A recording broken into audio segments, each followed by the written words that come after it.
Com que frequência, mais ou menos, você costuma ver o pessoal? Você costuma ver eles, tipo, no discipulado, por exemplo, isso que você acaba fazendo, acompanhando, nessas 2 vezes por semana, ou, tipo, você costumava sair mais? Tal, Então, quando eu estava morando aqui no Rio, eu tinha uma condição melhor de estar com eles mais tempo, né?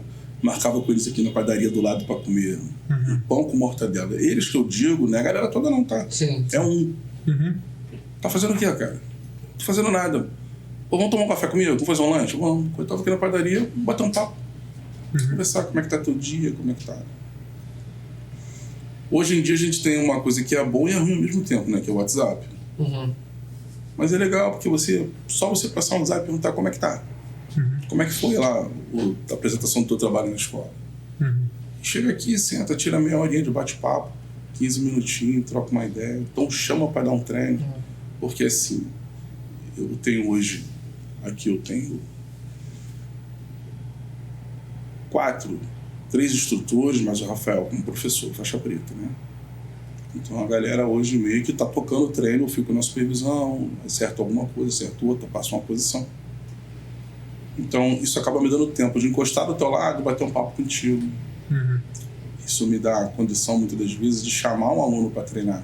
Aquele que eu vejo que está passando por alguma situação mais complicada. Então eu chego, pô, Matheus, vamos dar um treino comigo. Aquilo para ele é pô, cara, o mestre me chamou para treinar, né? Tem aquela mistura de medo com emoção, né? Pô, e agora? Deu ruim. Você vai dar aquele treininho devagar, aquele treininho conversando, tá fazendo isso de errado, vamos fazer isso, você acabou de treinar, senta no cantinho, bate um papo. Então hoje o meu discipulado tem sido 100% tatame, pela escassez do tempo, né? Antigamente eu tinha tempo para caminhar com eles fora. Hoje está escasso, então a gente usa 100% tatame para isso. Entendi. E, inclusive, quando você falou do Rafael, fiquei pensando, né? Como de fato essas experiências aí, esses testemunhos, né, mostram que é realmente um instrumento de Deus para transformar vidas mesmo, sabe?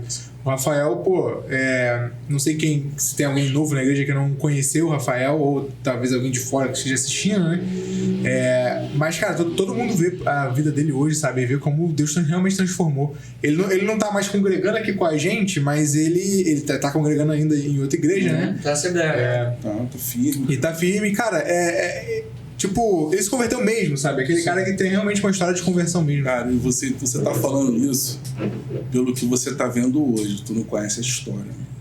Pois é, isso é que é legal. Quando você conhece a história, tu vê realmente coisas, né? A história desse moleque pra trás, cara, é algo fascinante. Aí você vê, né, cara, o moleque se converteu mesmo. Sim. Se converteu. Assim, eu digo assim, porque eu, além de conhecer a história do Rafael pra trás, eu tive o prazer de poder caminhar próximo do cara, né? Então você vê propostas chegando para eles, assim, chegando para ele, e o cara com posicionamento de crente, sabe? Eu lembro do Rafael durante muito tempo abrindo mão de namoro, cara. Não quero me santificar para poder sensacional, cara. se santificar para entrar no relacionamento, né? Sim. Hoje tá namorando, tá fazer um ano, se não me engano, fez um ano. Então você vê o moleque caminhando para casamento, construindo casa, o moleque não tá de brincadeira. Isso é bom demais, né, cara? Você vê isso. Fruto, né, cara? Então, e outros. Ele tá no Notback, né? Isso. Então, isso que eu acho maneiro. Tipo, a gente fica apoiando a trajetória do Rafael desde, tipo, do começo. Ele gravava story, tipo, estudando e tudo mais, tentando um monte de coisa e tudo mais. E hoje ele tá, tipo, já num emprego mais estável. Assim, a vida do Rafael hoje é estudo, trabalho e igreja, né? Tá estudando muito, quer prestar um concurso para militar. Hoje tem estado bem ausente aqui do tatame, mas quando eu ligo, Rafael, preciso de você hoje lá. Ele abre mão, larga tudo e vem treinar, vem poder dar aula. Porque ele acabou sendo uma referência pra galera. Todo mundo tem ele como referência. Impressionante. Os adultos que eu tenho dentro do tatame, mais velhos do que ele, olha pro Rafael como um farol no meio do mar. O moleque é referência pra galera tecnicamente. Isso também é muito bom. O Rafael é muito admirado tecnicamente, né? A ideia da faixa preta para o Rafael, eu já tinha em mente uma data para poder dar a faixa preta para o Rafael, mas o meu mestre, o Vinícius Amaral, quando veio aqui, Ele falou pra mim, ô Leandro, vi o treino do Rafael lá no CT, tá na hora de dar faixa preta pro cara. O cara, tá bom. Então assim, não foi eu, foi o mestre. Né? O mestre que falou, tá na hora. Ainda segurei ele mais um ano. Falei, Vinícius, tranquilo, mas eu vou dar uma segurada. Segurei o Rafael um ano depois que o mestre falou pra me dar a faixa preta. Que eu dei a faixa preta pra ele e acredito que tenha sido no tempo certo. Mas tem outros, cara. Tem outros aqui. Pô, Jean Anderson. Jean Anderson também é membro daqui, né, cara? Sim. Batizado. O Jean Anderson, ele me fascinou desde a primeira vez, cara. O Jean Anderson treinava com a gente aqui. Eu tive um problema com o aluno chegou 40 minutos atrasado no treino. Chegou, entrou no tatame de kimono, eu falei, filho, calma aí, não é assim não. Pô, você tá 40 minutos atrasado, cara. Você entra, não dá uma satisfação, não fala nada. Ah, eu tava num compromisso. Eu falei, não tava em compromisso não. Tava, passei aqui, te vi, tava ali no botequim vendo o jogo do Flamengo. E logo o Flamengo, né? Pô, pior de tudo, né? Se fosse do Vasco, o filho dele não via, mas o Flamengo não tem como. Aí eu conversei com ele, eu falei, cara, não pode, não é assim. Você não pode entrar dessa forma. Todo mundo, a gente tem um compromisso aqui, cara. A gente tem que cumprir. Ah, isso é palhaçada. Eu falei, olha só, deixa eu te falar uma coisa. Você quando diz que isso é palhaçada, você tá chamando a mim, você tá chamando todos os teus companheiros de treino de palhaço. Todo mundo chegou no horário aqui. Você não chegou no horário. Aí ele tirou o kimono, revoltado, saiu do tatame. De bem rebelde, sabe? Ele saiu, quem chega? Jean. O Jean chegou, foi pro banheiro, trocou de roupa, botou o kimono numa postura completamente diferente. Me cumprimentou, falou, mestre, posso treinar? Eu cheguei atrasado. Eu virei para ele e falei, não. Pode não. Você tá 40 minutos atrasado. Não pode treinar. Aí ele, sim, senhor. Foi dentro do templo, pegou uma cadeira, botou na beira do tatame e sentou para assistir o treino. De kimono. Teve o treino, tal, aconteceu.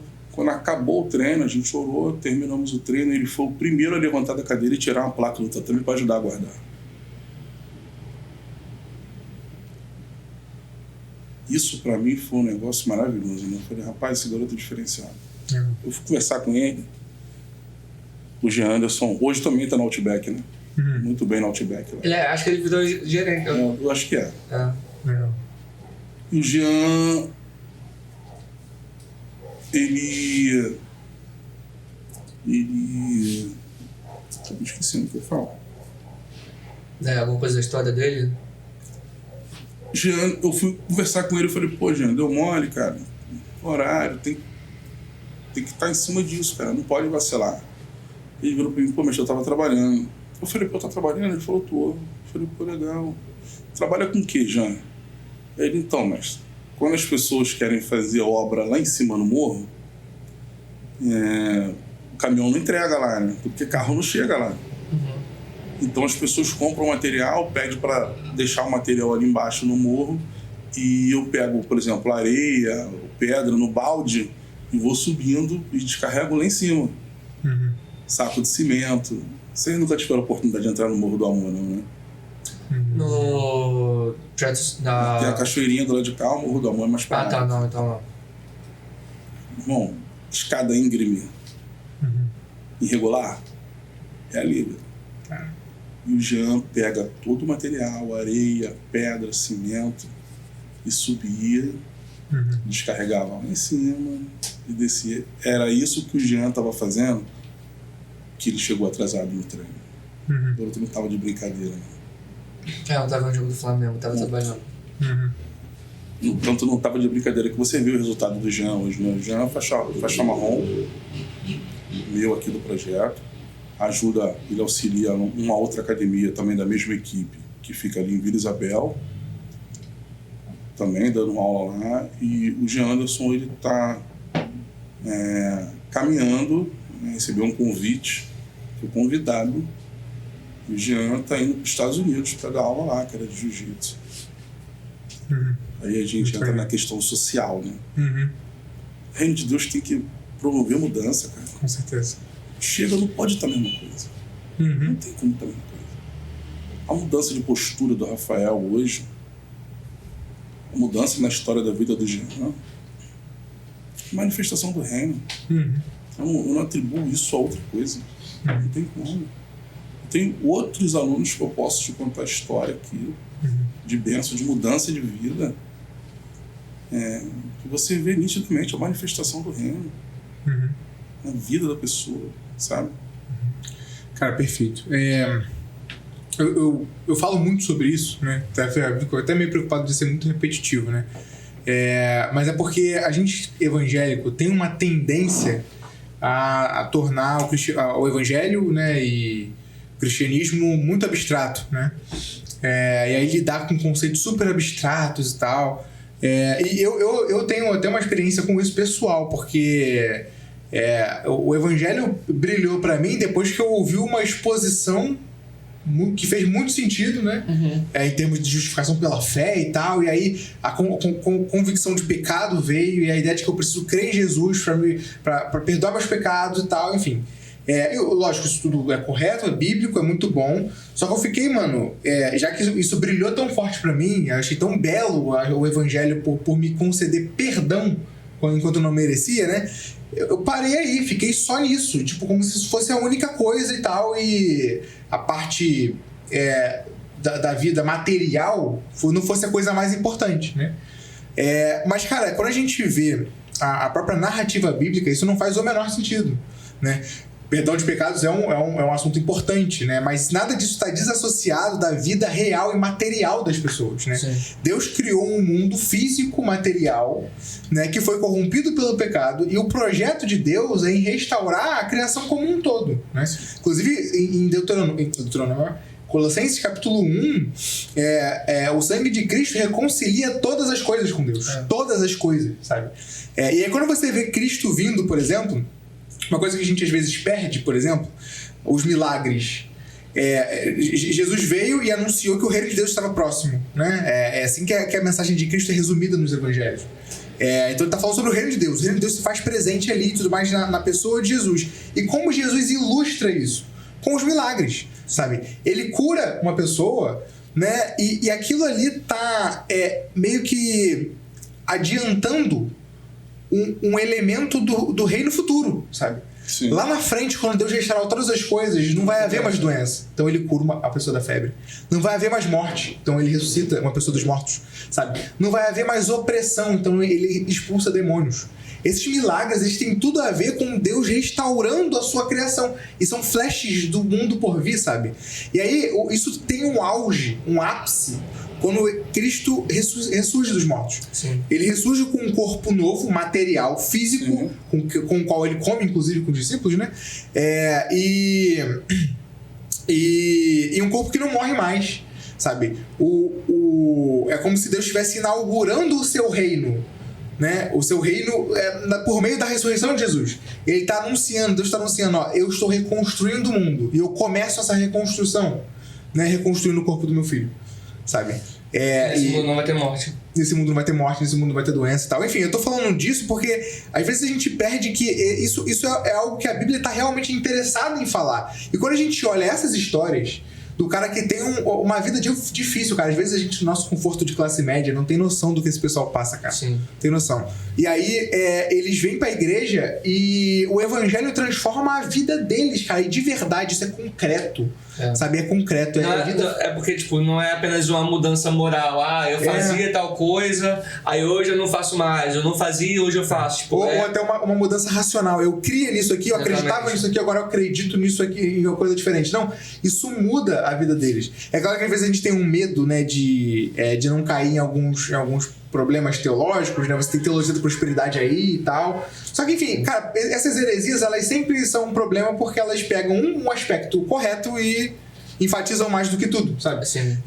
Dizer que o evangelho transforma a sua vida, né? Transforma mesmo, a ponto do cara que tá numa realidade muito difícil, consegue um trabalho e tal. O evangelho pode fazer isso na sua vida, sabe? De um cara que levantava cimento e levava pedra, pode pode acabar indo para os Estados Unidos e tal, coisa que ele nunca sonharia. Exato. E tipo, a gente meio que não pode falar isso, porque falar isso acaba sendo o evangelho da prosperidade, sendo que... É só não negar que o sofrimento faz parte da vida. Exatamente. Que as coisas podem dar errado. E essas pessoas, o que elas não negam é que o sofrimento faz parte da vida. Exatamente. O que elas mais viveram foi o sofrimento. Exatamente. Mas viveram bastante o sofrimento. Sim. Exatamente. Então, tipo, elas sabem que o sofrimento... Tipo, a gente não precisa ficar pregando, lembrando, ó, a gente sofre, tá? Porque elas vivem isso na pele, sabe? Tá na carne dela o sofrimento. Só que hoje elas podem viver também o outro lado. Que é o lado, tipo, beleza, o sofrimento faz parte, mas Jesus tem coisas boas pra mim nesse mundo ainda, sabe? Faz parte e o reino de Deus faz presente. Exatamente. E Deus pode transformar a nossa vida aqui, né? Sim, exatamente. Não é apenas algo etéreo, tipo, meu Deus do céu, eu quando eu morrer e for pro reino dos céus e tudo mais, que aí que vai ser bom. Não, consigo viver a parte disso, viver uma parte da bênção de Deus agora, sabe? Acho que começa aqui, né? Exatamente. Exatamente. Acho que começa aqui, cara. Exatamente.